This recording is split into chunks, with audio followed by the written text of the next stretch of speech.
Hello guys, welcome back. இன்றைக்கி நம்ம சேனலில் தக்காளி ரசம் வந்து ரொம்ப டேஸ்ட்டாகவும் ரொம்ப ஈஸியாக எப்படி பண்ணுறது அப்படிங்கிறத பார்க்கலாம். அதுக்கு 2 மீடியம் சைஸ் தக்காளி வந்து இந்த மாதிரி கட் பண்ணி தண்ணியில் போட்டு நல்லா கொதிக்க வச்சு எடுத்துக்கலாம். இது கூட நீங்கள் வேணும்னா கொஞ்சமாக ஒரு புளி சேர்த்துக்கோங்க. புளி வேண்டாட்டி ஸ்கிப் பண்ணிவிட்டு இந்த மாதிரி 2 மீடியம் சைஸ் தக்காளி வந்து கட் பண்ணி சேர்த்துக்கோங்க. இப்போ ஒரு இடிக்கிற கல்லில் வந்து 1 டேபிள் ஸ்பூன் அளவு சீரகம், 1/2 டேபிள் ஸ்பூன் அளவு குருமிளகு சேர்த்து நல்லா இடித்து எடுத்துக்கலாம். இந்த ஸ்டேஜில் உங்ககிட்ட கட்டி பெருங்காயம் இருந்துச்சுன்னா இது கூடயே போட்டு நல்லா தட்டி எடுத்துக்கோங்க. இல்லை கட்டி பெருங்காயம் இல்லை தூள் பெருங்காயம் தான் இருக்குது அப்படின்னா அது நம்ம வந்து எண்ணெயில் சேர்த்துக்கலாம். ஏன்னா பெருங்காயம் சேர்த்தா தான் ரசம் வந்து ரொம்ப டேஸ்ட்டாக இருக்கும். பாருங்கள், நல்லா இந்த அளவுக்கு நல்லா பொடியாக தட்டி எடுத்துக்கணும். இப்போ இதுக்கு வந்து நம்ம ஒரு 2 சின்ன வெங்காயம், ஏன்னா ரசத்துக்கு நிறைய வெங்காயம் போட்டாலும் நல்லா இருக்காது, 2 சின்ன வெங்காயத்தை பொடி பொடியாக கட் பண்ணிவிட்டு ஒரு 4-5 பூண்டு உரித்து வச்சுருக்கேன். தக்காளி பார்த்திங்கன்னா நான் வேக வச்ச தக்காளி வந்து நல்லா இந்த மாதிரி கரைச்சி எடுத்துட்டேன். நம்ம தட்டி வச்சுருக்கேன் சீரகம், குருமிளகு, இது கூட வந்து கருவேப்பிலை, வரமிளகா, அவ்வளோதான். இப்போ வந்து நம்ம இந்த ரசத்தை தாளிச்சிடலாம். ரொம்ப ஈஸி தான், ஒரு 2 நிமிஷத்தில் ரொம்ப ஈஸியாக பண்ணிடலாம். ஒரு பாத்திரத்தில் கொஞ்சமாக எண்ணெய் விட்டு கடுகு போட்டுக்கோங்க. கடுகு நல்லா பொரிஞ்சதும் நம்ம இந்த ஸ்டேஜில் வந்து வெந்தயம் சேர்க்கணும். ஏன்னா வெந்தயம் சேர்த்தா தான் ரசத்துக்கு வந்து ரொம்ப டேஸ்ட்டாக இருக்கும்.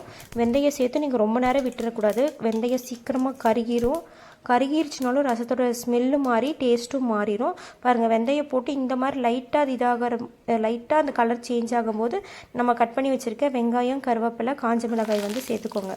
சேர்த்துட்டு லைட்டாக ஒரு கிளறி விட்டுக்கலாம்.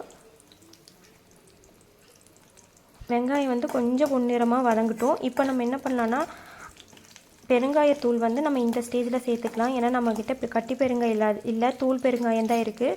பெருங்காயம் வந்து எண்ணெயில் தான் சேர்த்தணும். எண்ணெயில் சேர்க்க மறந்துட்டேன்னு சொல்லி நீங்கள் ரசம் வச்சக்கப்புறம் சேர்த்துனீங்கன்னா அந்த அளவுக்கு ஸ்மெல் இருக்காது. அதனால் எண்ணெயிலேயே வந்து இந்த மாதிரி ஒரு 1/2 டேபிள் ஸ்பூன் அளவு பெருங்காயத்தூளை வந்து சேர்த்துக்கோங்க. சேர்த்துட்டு நம்ம நல்லா கரைச்சி எடுத்து வச்சுருக்க அந்த தக்காளியை வந்து வடிகட்டி இப்போ இது கூட ஆட் பண்ணிக்கலாம். சீக்கிரமாக வந்து சேர்த்துக்கோங்க. ஏன்னா ரொம்ப லேட் ஆச்சுன்னா வெங்காயம் இன்னுமே ரொம்ப கருகிரும். அதனால் பெருங்காயம் போட்டு ஒரு 2 செகண்டில் வந்து நம்ம வடிகட்டி வச்சுருக்கிற அந்த ரச தண்ணியை வந்து இது கூட ஆட் பண்ணிக்கலாம். இப்போ கொஞ்சம் உப்பு வந்து ஃபஸ்ட்டு கொஞ்சமாக சேர்த்துக்கோங்க. பத்தலினா கடைசியில் மறுபடியும் உப்பு பார்த்துட்டு சேர்த்துக்கோங்க. ரொம்ப ஸ்டார்டிங்கில் உப்பு சேர்த்திடக்கூடாது. ஒரு சிட்டிகை அளவு மஞ்சத்தூள் வந்து ரொம்ப கம்மியாக தான் போடணும். பாருங்கள், இவ்வளோ தான் போடணும், ரொம்ப நிறையா போட்டுறக்கூடாது. இது கூட வந்து கொஞ்சம் வரமிளகாய் தூள், நம்ம ஆல்ரெடி குருமிளகு தட்டி வச்சுருக்கோம், வரமிளகாய் போட்டிருக்கோம். அதனால் வரமிளகாய் தூள் வந்து ரொம்ப கம்மியாக தான் போடணும், இல்லைன்னா ரொம்ப காரம் ரொம்ப ஜாஸ்தியாயிரும். இப்போ இது நல்லா கலரி விட்டுட்டு ஒரு கொதி வர அளவுக்கு வெயிட் பண்ணலாம். நம்ம ஆல்ரெடி வந்து பூண்டு வந்து ஒரு 6-7 பல் வந்து உரித்து வச்சுருக்கோம். அதை வந்து இந்த மாதிரி தட்டி இப்போ இது கூட சேர்த்துக்கோங்க. இப்போ வந்து ஒரு 2 நிமிஷம் நல்லா ரசம் வந்து கொதிக்கிட்டோம். அதோட பச்சை வாசனை ஃபுல்லாக அடங்குற அளவுக்கு கொஞ்சம் கொதிக்கிட்டோம். பாருங்கள், நல்லா இந்த மாதிரி கொதிக்கணும். இப்போ நம்ம தட்டி வச்சுருக்க குருமிளகு சீரகத்தை வந்து இது கூட ஆட் பண்ணிக்கலாம். நமக்கு வந்து தொண்டை ஒரு மாதிரி கரகரன்னு இருக்குது, இல்லைன்னா காய்ச்சல் அடிக்கிற மாதிரி இருக்குது, அந்த டைம்லலாம் நம்ம இந்த மாதிரி தக்காளி ரசம் வச்சு சாப்பாட்டை ஃபஸ்ட்டு நல்லா பெனஞ்சிட்டு அப்புறம் ரசம் ஊற்றி நீங்கள் சாப்பிட்டிங்கன்னா ரொம்ப டேஸ்ட்டாக இருக்கும். சைடில் வந்து ஒரு உருளைக்கிழங்கு நீங்கள் வறுவல் வச்சு சாப்பிட்டிங்கனாவே போதும், அவ்வளோ சூப்பராக இருக்கும். வேறு எந்த குழம்புமே நமக்கு தேவைப்படாது.